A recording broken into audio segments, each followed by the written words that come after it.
Jadi ada pepatah Cina yang mengatakan seperti ini dalam bahasa Inggris, the birds of the same feather flock together. Artinya apa dalam bahasa Indonesia? Sekali lagi, the birds of the same feather flock together. Jadi burung-burung yang sejenis akan hinggap di dahan yang sama. Burung-burung yang sejenis akan hinggap di dahan yang sama. Kalau kita perhatikan betul sekali ya, ada satu dahan pohon itu tidak pernah ada burung berjenis-jenis. Ada burung gereja, ada burung perkutut, ada burung nuri, ada burung merpati. No, nggak pernah. Nggak pernah. Ya, burung kuntul dia di sawah akan berkumpul dengan sesama kuntul. Ya, burung gereja akan berkumpul bersama-sama burung gereja yang lain. Burung gagak begitu. Ada burung yang memang terbang kemana-mana bersama-sama, migrasi, ada yang membentuk formasi V. Dan nggak ada tuh penyelusup di situ, nggak ada. Apa yang ingin saya ceritakan di sini, manusia juga begitu. Jadi manusia yang sejenis, yang sekarakter, yang punya tujuan yang sama, yang punya tabiat yang sama, bahkan yang punya hobi yang sama, punya niat yang sama, itu akan berkumpul bersama-sama. Percayalah itu. Ya, jadi nggak pernah tuh kita ada satu pertemanan gitu yang bermacam-macam tujuan, bermacam-macam karakter. Enggak. Ya, orang yang sama-sama suka dansa akan bertemu akrab sekali dengan orang yang sama-sama tukang dansa. Yang sama-sama suka nyanyi, mereka barangkali rutin tuh punya grup karaoke. Yang sama-sama suka mancing akan juga terkumpul dengan orang-orang yang sama-sama tukang mancing. Tukang minum ketemu juga dengan orang-orang sama tukang minum. Tidak mungkin mereka lagi minum ada orang yang tidak suka minum di situ. Kalaupun datang paling sekali aja. Itu baru hobi loh. Karakter juga begitu. Karakter juga begitu. Ya, orang yang suka menolong orang lain akan berkumpul dia nyaman sekali dengan orang yang suka menolong orang lain. Mereka bikin kegiatan sosial, rutin membantu yatim piatu, rutin sekarang memberikan sumbangan. Ya, Anda perhatikan itu. Orang yang senang dengan kegiatan atau kegiatan keagamaan, dia bikin pengajian, dia bikin persekutuan doa. Mereka berkumpul di situ. Ya, ekstrim saya katakan. Orang baik akan berkumpul dengan orang baik. Orang jahat akan berkumpul juga dengan orang jahat. Karena nggak mungkin tuh ada sekumpulan orang yang kadang-kadang melakukan kejahatan gitu. Berkumpul dengan orang yang anti kejahatan. Berantem dong. Ya, begitu juga orang baik. Ya, misalnya ini adalah orang yang selalu menebar kebaikan, melakukan kebaikan. Di situ ada orang, kita ini yuk jahil gitu. Menjahil, nggak mau. Dia dimarahin. Dia dimusuhin, nggak dibawa lah gitu. Jadi ini ilmu hidup tuh. Ya, saya hanya ingin mengatakan, ya, kalau kita tahu bahwa burung yang sama akan hinggap di dahan yang sama, orang yang sama akan berkumpul di kelompok yang sama, sebenarnya ini bisa kita balik. Ya, sebelum saya menyampaikan sesuatu, saya ingin mengatakan kepada Anda, orang sukses akan berkumpul dengan orang sukses, percayalah. Orang yang loser, pecundang akan berkumpul dengan orang pecundang juga. Barangkali Anda pernah ya, barangkali merasakan patah hati, ditolak oleh kekasih Anda. Anda kan nyaman betul ya, nyaman betul gitu bertemu dengan orang yang ditolak juga. Saya pernah tuh waktu SMA, kelas 2 SMA, tiba-tiba kita naksir banyak sekali, tiba-tiba semua jatuh cinta karena baru puber gitu, dan ditolak semua. Wah, itu nyaman banget tuh. Dinikmatin gitu, sama-sama galau gitu. Wah, nyanyi lagunya waktu itu zaman saya ada lagu Kembar Group namanya Frustrasi Cinta Itu Seperti Kupu. Waduh, itu lagu patah hati tuh. Anda lihat sekarang tuh, anak-anak sekarang, orang-orang galau ketemu dengan orang galau. Wah, waduh, gue lagi ditolak nih. Iya, gue juga nyambung gitu. Wah, meratap-ratap gitu, nyaman betul. Ya, Anda lihat itu. Jadi, mengetahui itu, Anda kalau mau sukses, masuklah ke kelompok orang-orang sukses.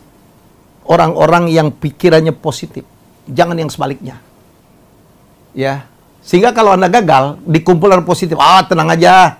Gua dulu pernah gagal lebih parah dari lu. Bangkit, kita bantuin. Kan begitu tuh. Makanya banyak sekali tuh kumpulan-kumpulan yang sama menyemangati. Ada beberapa kumpulan ngundang motivator, diangkat terus, ya. Diangkat terus semangatnya. Jangan mencari kelompok-kelompok yang galau-galau itu. Yang kalau Anda gagal, oh iya tuh. Aduh, gagal ya. Gitu. Kita ini aja yuk, waduh. Ada yang kalau begitu patah hati gitu, bukannya diangkat. Kalau yang ketemu udah tinggalin, ngapain lah. Meratap-ratap, ditolak, cari yang lain. Itu kalau positif tuh.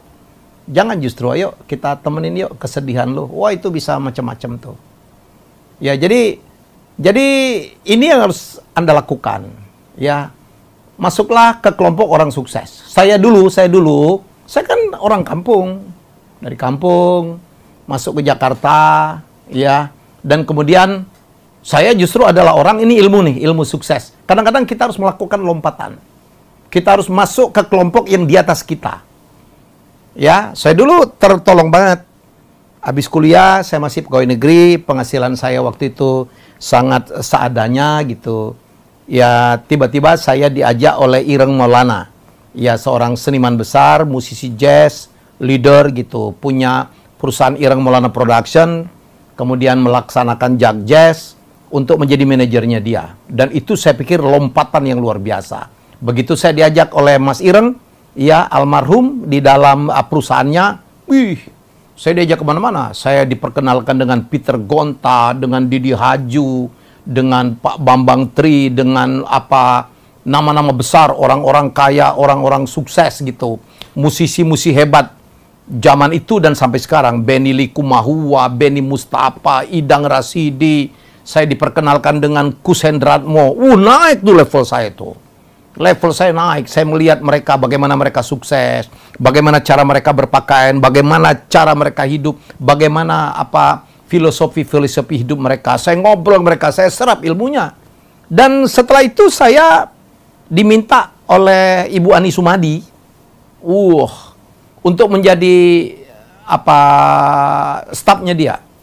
Saya mulai dari tukang bawa tasnya beliau tuh, bikinin soal. Kemudian saya diperkenalkan kuis. Anda tahu tuh, Ani Sumadi itu ratu kuis, semua orang memuja beliau. Dulu kuis beliau itu berpacu dalam melodi. Siapa dia? Pesertanya orang-orang hebat, lawyer-lawyer hebat, ya pengusaha-pengusaha hebat, tokoh-tokoh di Republik ini hebat, jenderal-jenderal. Bayangin berapa menteri gitu pernah jadi peserta beliau. Dan saya menjadi pelatih di sana gitu, melatih mereka cara bertanya di siapa dia. Anda baru saja nonton barangkali, ada video yang cukup viral. Di situ pesertanya ada Asegaf, ada Denny Kailimang, ada Denny Ponto, ada Amir Samsudin yang kemudian menjadi menteri ya. Waduh, lain lagi tuh pergaulan saya. Saya ngelihat mereka, wow, mobilnya hebat, rumahnya hebat. Itu kadang-kadang memacu kita tuh, mempunyai mimpi, kepengen seperti mereka. Jangan lupa loh, orang itu menjadi sukses karena punya mimpi. Wah, level saya lain lagi. Saya diajak oleh Bu Ani bertemu dengan para pemilik stasiun, CEO stasiun. Saya dipertemukan dengan Pak Angki Handoko. Saya bertemu dengan Lala Hamid. Saya bertemu dengan Pak Sudwikat Mono. Waduh, luar biasa. Naik lagi saya. Ya. Dan berikutnya dari Ani Sumadi, saya keluar dan saya diajak oleh Mendiang Lim Xiaobok. Seorang pengusaha ya, keturunan dari dari Tionghoa gitu. Nah, saya masuk lagi di dunia yang lain tuh. Ya, saya diperkenalkan oleh pengusaha-pengusaha dengan konglomerat, dengan Pak Henry pribadi, dengan pemilik Astra, dengan luar biasa, dengan banker-banker. Dan kemudian di situ juga saya dengan Pak Siobok, saya kepengen banget dulu jadi pelelang lukisan gitu. Ya, saya diajak Pak Siobok itu sampai belajar kemana-mana, ke Singapura, ke Hong Kong untuk menjadi auctioneer. Dan saya pernah menjadi auctioneer loh, pelelang lukisan. Dan Anda tahu, setiap kali saya menjadi pelelang lukisan yang datang itu seluruhnya konglomerat. Bayangkan ada lukisan 1 miliar, mereka ngangkatnya begini doang. Wah, naik lagi tuh level saya. Ya, saya bergaul dengan mereka. Mereka ngajak saya ngobrol, mereka ngajak saya makan malam gitu. Dan setelah itu ya saya membuat sendiri gitu perusahaan saya bergerak dalam bidang I.O. dan kemudian pekerjaan saya dalam bidang sebagai MC juga sangat tertolong oleh pergaulan itu. Ya. Dan keputusan saya untuk menjadi seorang pelelang lukisan itu keputusan yang paling tepat. Itu kunci keberhasilan saya. Kenapa? Yang datang adalah para konglomerat, orang yang tidak punya duit tidak mungkin akan bidding lukisan karena harganya sampai miliaran. Dan mereka adalah klien saya. Kalau mereka ngawinin anak, kalau mereka mau ada function di perusahaannya yang diundang adalah saya. Kan diundang, diajak makan, ngobrol, wah level saya naik lagi. Bayangkan dari anak kampung, saya bisa mencapai seperti ini karena itu. Karena saya mengkatrol pergaulan saya. Jadi sekali lagi, ya teman-teman sekalian, rumus kalau Anda mau sukses, tentukanlah pergaulan Anda, tentukanlah perkumpulan yang Anda pikir bisa menjadi batu loncatan Anda untuk sukses. Jangan masuk perkumpulan-perkumpulan yang sebaliknya. Ya, kalaupun hobi, ya hobi yang, wah misalnya saya seneng banget tuh. Ada orang misalnya dia hobi dipaksa-paksain beli Harley gitu. Karena penggemar Harley kan levelnya atas. Atau Anda bermain golf. Atau ya pelan-pelan lah kayak dulu saya naikin lah ya. Saya naikin. Ya, jangan juga langsung terlalu lompat. Karena itu adalah penting ya untuk mengkatrol. Ya, kata penutup. Ya. Betapa pemilihan teman, pemilihan perkumpulan, pemilihan pergaulan akan mempengaruhi kita. Kan kita selalu bercanda. Kalau Anda bergaul dengan tukang jual parfum, badan kita akan ikut wangi. Tapi kalau Anda bergaul dengan para pedagang kambing, barangkali badan Anda pun akan bau kambing. Ya.